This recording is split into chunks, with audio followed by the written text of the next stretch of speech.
Hola gente, ¿cómo están? Estamos a vísperas del evento 257 en donde como pelea estelar veremos un épico enfrentamiento entre Dustin Poirier y Conor McGregor que estará casi que definiendo el futuro de la categoría de los pesos ligeros. En este video quería hablar específicamente de los 3 enfrentamientos y posibles enfrentamientos más importantes dentro de la categoría. Existen al menos 6 peleadores que se podría decir que son los máximos exponentes y candidatos al título. Justin Gaethje, Dustin Poirier, Charles Oliveira, Conor McGregor, Dan Hooker y Michael Chandler. Incluso podemos mencionar al actual campeón indiscutido Khabib Nurmagomedov, que tal parece ser que tiene una alta probabilidad de volver a los octágonos de UFC. Antes de entrar en materia, no se olviden de apoyarme si les gusta este tipo de contenido y pueden suscribirse para no perderse de ni un solo video y formar parte de esta gran comunidad, el Club de las MMA. Son prácticamente 3 los enfrentamientos que se tienen que dar en las 155 libras para que podamos obtener a los 2 protagonistas de la pelea que estará otorgando el cinturón del campeón indiscutido. 2 de estas peleas ya las tenemos confirmadas específicamente para el 27 de enero del presente año, la coestelar Dan Hooker vs Michael Chandler y la estelar de la noche Dustin Poirier vs Conor McGregor. El tercer enfrentamiento se puede decir que está en conversaciones, pero es la opción más factible, Justin Gaethje vs Charles Oliveira. Vamos a repasar cada uno de estos enfrentamientos para llegar a la conclusión de quién será el sucesor de la corona. Por su parte, Dan Hooker hizo un llamado de atención a todos los fans de la UFC tras su enfrentamiento contra Paul Felder, pelea que se fue a la decisión tras 5 rounds de guerra pura.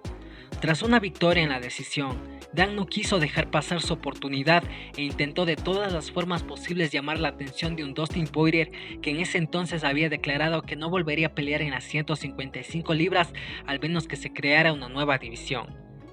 Tras algún tiempo de estar intercambiando palabras, Hooker enfrentó al diamante en una de las mejores peleas que se dieron en el año 2020. Pese a que Dustin era el claro favorito, Hooker demostró estar al nivel de un top 5 de la división. La pelea la perdió en la decisión, pero dejó muy buenas impresiones.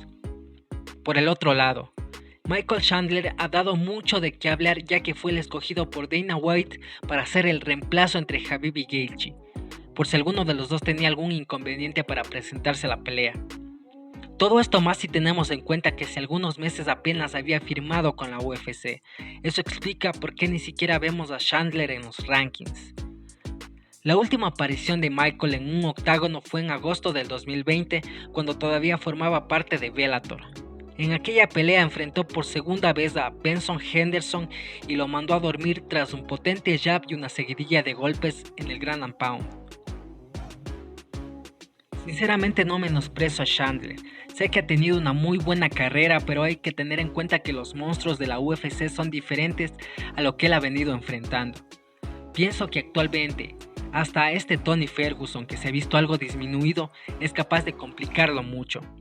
Empezando por el tema de las ventajas físicas, Hooker le saca 10 centímetros de ventaja en cuanto a estatura y creo que esta ventaja incluso se amplía en la envergadura. El segundo aspecto que le juega contra Chandler es que Hooker es uno de los peleadores más técnicos en la categoría. En verdad su striking es muy infravalorado y yo lo considero uno de los peleadores con golpeo más preciso en toda la compañía. Estuvo muy cerca de noquear a Poirier, por ejemplo. Además, el neozelandés tiene una excelente lucha defensiva, lo que va a obligar a Chandler a pelear de pie e intentar cortar la distancia para alcanzarlo. Amigos, todo esto antes mencionado es la receta perfecta para que Hooker se lleve una victoria por nocaut. Dan tiene herramientas de sobra para no solo ganar, sino que lucirse. Sin embargo, siempre menciono que estas son MMA y casi cualquier cosa puede suceder. En caso de llevarse la victoria, creo que Hooker estaría a una pelea para reclamar su derecho a una oportunidad por el título. Seguramente sea uno de los que cuente para que el campeón defienda la corona. Por su parte, Chandler a lo máximo a lo que podría aspirar es a pedir una pelea contra Tony Ferguson o un Rafael dos Anjos. Recordemos que Chandler ya casi tiene 35 años y antes de tener una oportunidad por el título tendrá que enfrentar mínimo a un top 5. Creo que el ex Bellator será de aquellos que pasa sin pena ni gloria por UFC luego de que se le termine el contrato. En esta pelea no me quiero explayar ya que tengo pensado un video específicamente para analizar y dar mi predicción sobre lo que sucederá el 23 de enero. Pero yendo por encima, es uno de los enfrentamientos más llamativos de la categoría y toda la UFC. Muchos fans veníamos pidiendo a gritos una revancha teniendo en cuenta la evolución de ambos y el tiempo en el que cruzaron golpes por primera vez en comparación con ahora. También recordar antes que nada que ambos peleadores ya se enfrentaron al actual campeón en su penúltima aparición en el octágono y fueron derrotados por la vía de la sumisión ambos peleadores. La última pelea de Poirier fue en el pasado año contra Dan Hooker, como ya mencioné, y dieron una guerra que fue incluso candidata a pelea del año. Al final, Poirier se llevó la decisión ante un Dan Hooker que estaba viniendo en ascenso y que se atrevió a desafiarlo. Con esta última victoria, Dustin le envió un mensaje a toda la categoría y ahora más que nunca es uno de los principales aspirantes a la corona. Recordemos que se estaba trabajando un enfrentamiento entre Poirier y el Cucuy Ferguson que venía tras una derrota aplastante en contra del actual número 1 Justin Gaethje. El diamante se vio tentado por un McGregor que prácticamente le estaba dando la oportunidad de ganar mucho dinero con él. Por su parte, el irlandés tuvo su última aparición en enero del 2020 en donde venía de mucho tiempo sin pelear, listo para enfrentar a un Cowboy Cerrone que venía con una racha de 2 o 3 derrotas seguidas. Conor se preparó muchísimo para esa pelea y todo ese esfuerzo dio frutos ya que en los entrenamientos veíamos a un McGregor mucho más fuerte y renovado con todas las ganas de comerse a la división entera, recordándonos a esta versión del McGregor campeón en pluma y en ligero. El objetivo del irlandés era volver para enfrentar al ruso Nurmagomedov, pero sus planes se vieron truncados ya que este último se retiraría del octágono, pero presentándose un camino más fácil hacia el trono. La pelea la veo diferente a la primera principalmente en el aspecto técnico. Obviamente veremos a estos guerreros con un arsenal más amplio, más pulidos e incluso más fuertes. Seguramente de este enfrentamiento saldrá uno de los candidatos directos a la pelea por el título. Sin extenderme más, aquí veo victorioso a Conor McGregor. Si quieren saber el por qué, estaré subiendo un video hablando específicamente sobre los aspectos a tomar en cuenta en esta pelea. El actual número 1 del ranking también viene tras una derrota ante el todopoderoso Khabib. Fue sometido en apenas el round 2 y de los rivales en las 3 defensas del título del ruso fue el que peor lució. Antes de eso, Gaethje enfrentó a Tony Ferguson por el título interino en la que fue su pelea con mayor performance en su carrera. Recordar que sirvió de reemplazo para Khabib que no pudo pelear contra el Cucuy por temas de pandemia. Por su parte, Charles Oliveira do Bronx es el peleador con más hype en la división, tras ganarle por decisión a Tony Ferguson en una pelea que la verdad solo vimos defenderse a un Cucuy que no podía hacer absolutamente nada en contra del brasileño. Do Bronx viene de una seguidilla de victorias hasta por fin colarse en ese tan ansiado top 5 de la división.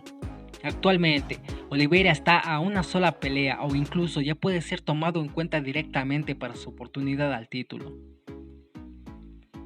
Si el enfrentamiento entre Gaethje y Oliveira se da, sé que casi la mayoría ve ganador al brasileño, pero la verdad yo no estaría tan seguro. Es más, mis apuestas van hacia Justin. Lo que sucede con Oliveira es que en la categoría anterior en la que peleaba era un peleador muy irregular que llegó a ser derrotado por KO y sumisión. Ahora que subió de categoría se ha enfrentado a peleadores de no tan buen nivel y los dos más destacables fueron Kevin Lee, que le dio una pelea decente. Lee bajó el ritmo de pelea y prácticamente le regaló la ventaja en el terreno que más le convenía, el striking, y optó por controlar la pelea en el piso, lo cual evidentemente fue una pésima decisión. Me enfoqué específicamente en su pelea con Lee, ya que es la más realista, si se podría decir así. Contra Ferguson vimos una pelea muy puesta en bandeja de plata, un Cucuy que venía tras una dura derrota y en donde se le ha visto mentalmente y físicamente afectado. Parecía incluso que tenía miedo de intercambiar con el brasileño y ni siquiera mostró resistencia a los derribos que le propinaba Oliveira. Por todo lo antes mencionado, creo que do Bronx está sobreestimado. En cuanto a Gaethje, creo que tras su derrota viene con más hambre de obtener el título. Es un peleador muy completo y cuando se lo propone muy estratega, sin duda de los 3 mejores de la división. Sin embargo, tendrá que trabajar mucho en su defensa de sumisiones ya que se lo vio muy flojo en ese aspecto. Pero su defensa a los derribos es muy buena, así que ya veremos qué sucede. Como ya mencioné, en este deporte hay muchos aspectos a tomar en cuenta y el mínimo error puede cambiar el transcurso y desenlace de la pelea. No sabemos cuál será el camino exacto que tome esta búsqueda del próximo campeón. Podemos ver un enfrentamiento por el título muy variado dependiendo de los enfrentamientos que se den. McGregor versus Gaethje o versus Oliveira, quién sabe, pero sin duda alguna y desde mi punto de vista veo campeón a Conor McGregor. Me podrán decir fanboy o lo que sea y sin duda admito que soy gran admirador del irlandés, pero imparcialmente trato de hacer el análisis más justo y creo que Conor no tiene rival en la división. Al menos que vuelva el patriarca, claro está. Esta es mi opinión, ustedes me pueden dejar la suya que yo los estaré leyendo. Nos vemos en un próximo video. Adiós.